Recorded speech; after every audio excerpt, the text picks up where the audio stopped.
Welcome to Project Eternity. We transform successful business leaders and their generations through alchemy, where everything merges and there is no dichotomy, and that is aligned with your purpose, your business values, your family values, and that creates balance. We are different because the age we are in is different. We all know the double slit experiment. At some place, when you look at light, it seems a particle. On the other hand, you look at light from a different direction, it looks as a wave. So there is paradox in everything that we do in this universe. Imagine a paradox where the light is a particle or a wave, and that exists. And this is the most important thing, and that is not taught to us. Perhaps it is taught to us, but we don't really care. So what matters at this moment of time is to hold the idea that paradoxes exist in the base of reality, which means the inside and the outside are together and one and the whole, which means the yin and the yang. The yin and the yang means that there is an outside and there is an inside, and both needs to combine together to complete the whole. So, many of you have looked at the pyramids. If you look at the pyramids, what do you see? A pyramidal shape.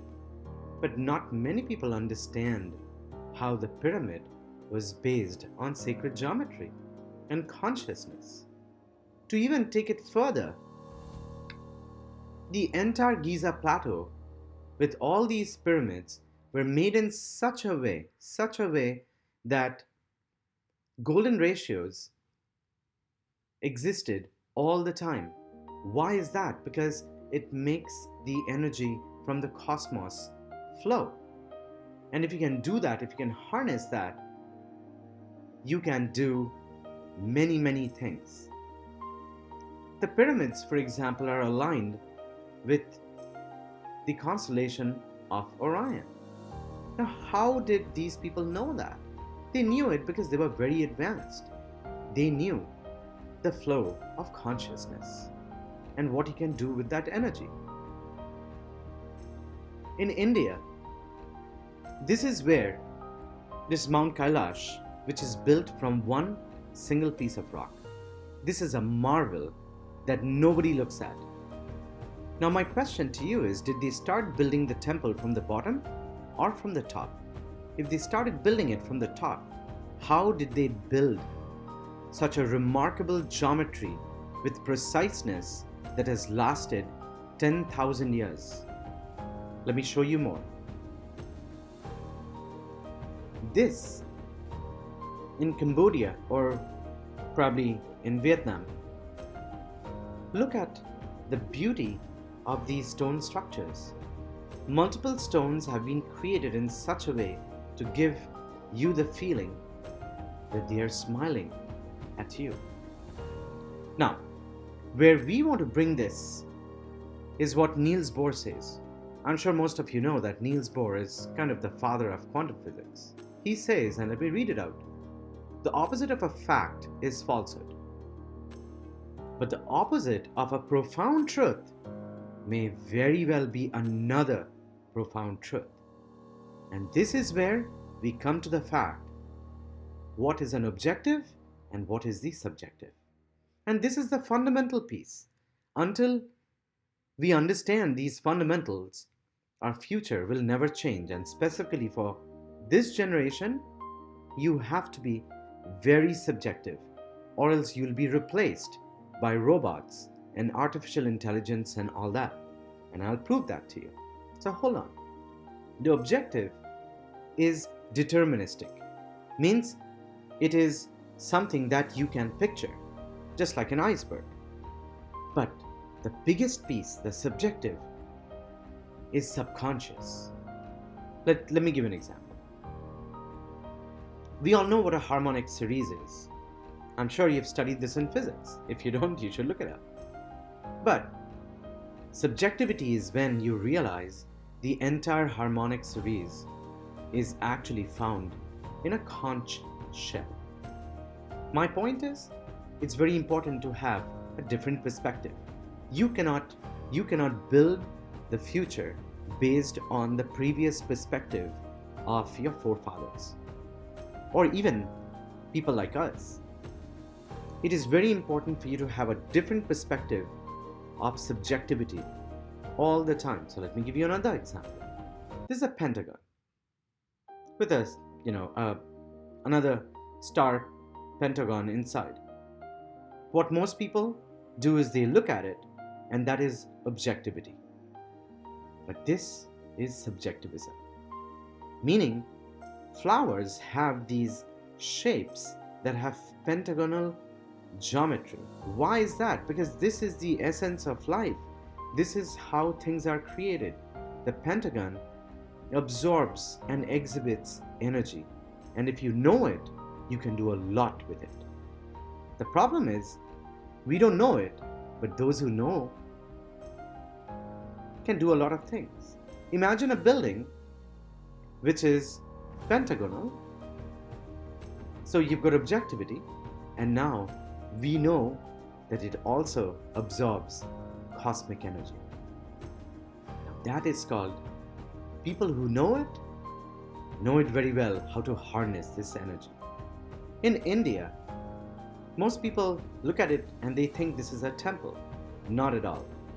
This is basically an ancient battery, and the entire model is built in such a way that it aligns with the cosmos or the different constellations, and it created the force, a toroidal force that ultimately created electricity and magnetism.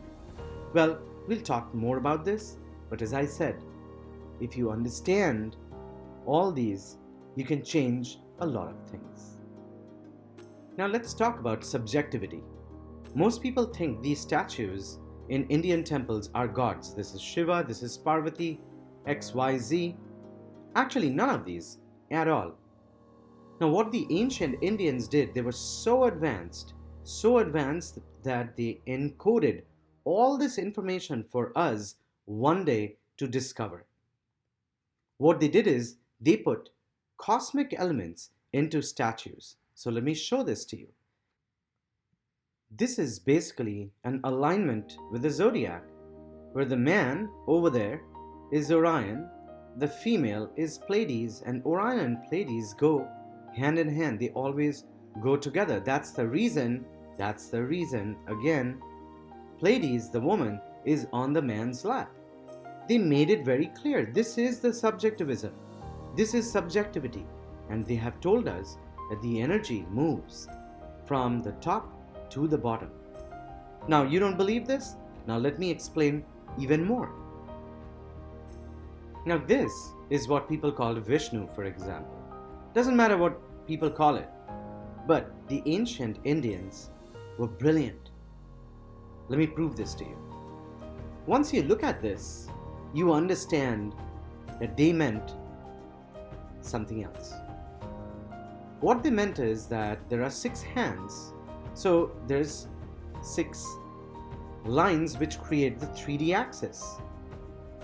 Now, when you have a left foot, it means it is the west. So now they are giving you the directions of what or where you can locate this.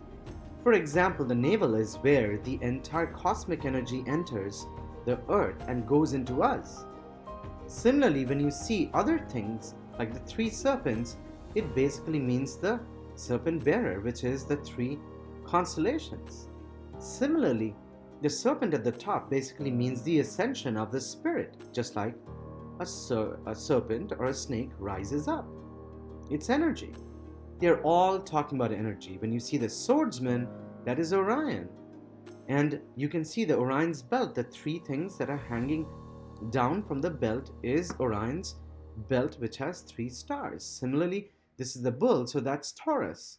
And what they also did is they showed us exactly where the galactic equator is, because the archer is Sagittarius.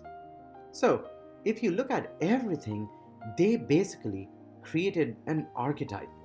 And this archetype is telling us where exactly energy from the cosmos enters the earth. We are not alone. Look at this. You can see these double-headed eagle everywhere. On flags, on buildings. If you're from India, the kingdom of Mysore, in fact, even had the double-headed eagle. The question is, what is this? Is this just two eagles? What is this fascination for birds? And looks like we are not alone. On the left is the King of Spain's logo. And on the right is basically the Vatican's logo. So what are these? Well, if I show you, you'll be quite shocked. This is what it means. Now, if you're a student in the high school, you'll probably not recognize this. But this is nothing but the zodiac. They are talking about a certain zodiac, an alignment between two star systems that moves energy all along. And that is exactly what they wanted to mean. So again, going back to some of the stuff that we were talking about, there is an objective and there is a subjective. The objective was to look at the eagle. The subjective was to understand the whole thing was a zodiac. At Project Eternity, we pride ourselves to teach you this ancient code.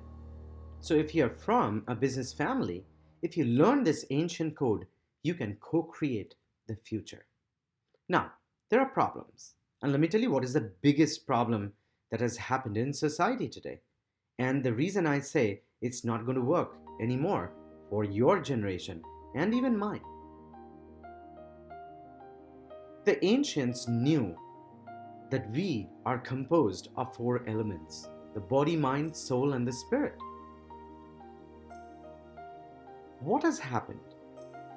Everybody focuses on the determinism or the deterministic ideas of the objective only.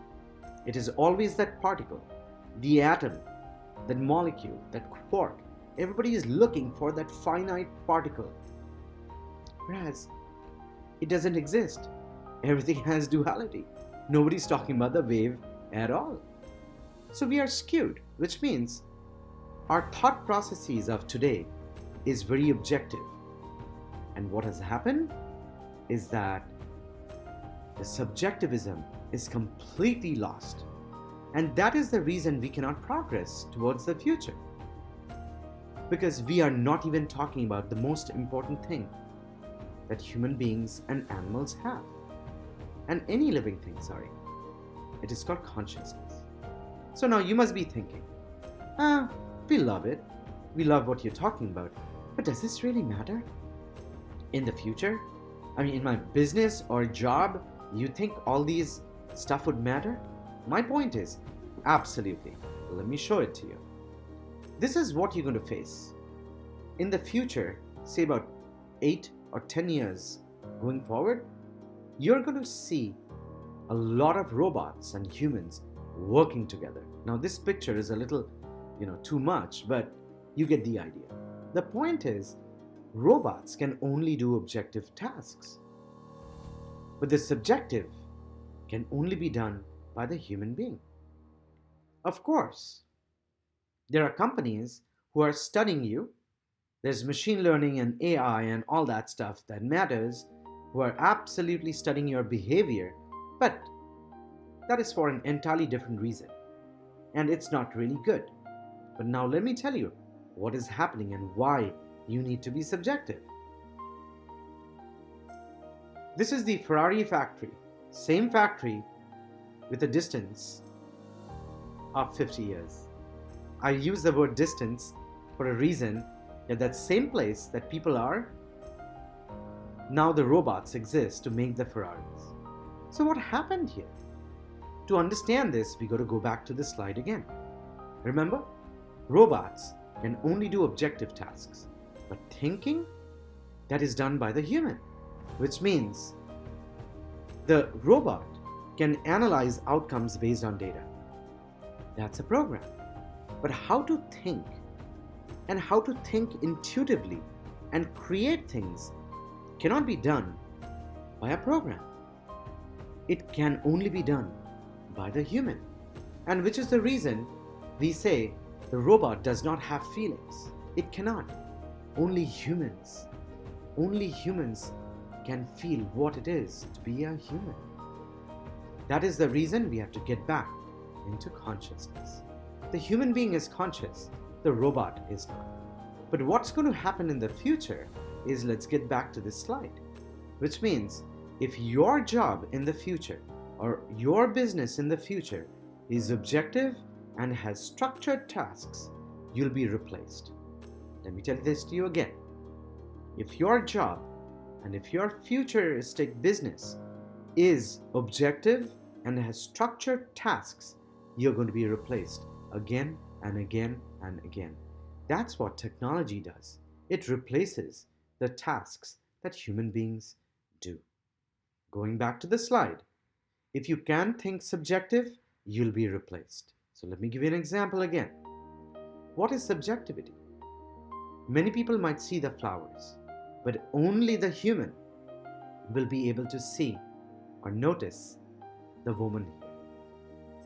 The future lies in accepting that duality, which most people cannot accept, that there is a particle and a wave, and together it's the yin and the yang, and that is the fabric of reality. The 6 can be a 9. Only then can we co-create. Because if you're not co-creating, if you're not innovating, the robot will break your tasks into objective pieces and will replace you.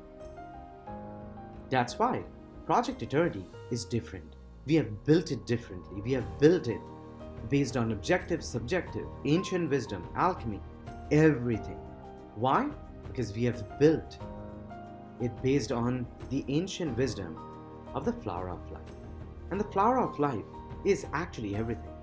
Whether it's force, creation, the energy grid, the stock market, everything ultimately goes back to this holiness or the unity of the conscious field.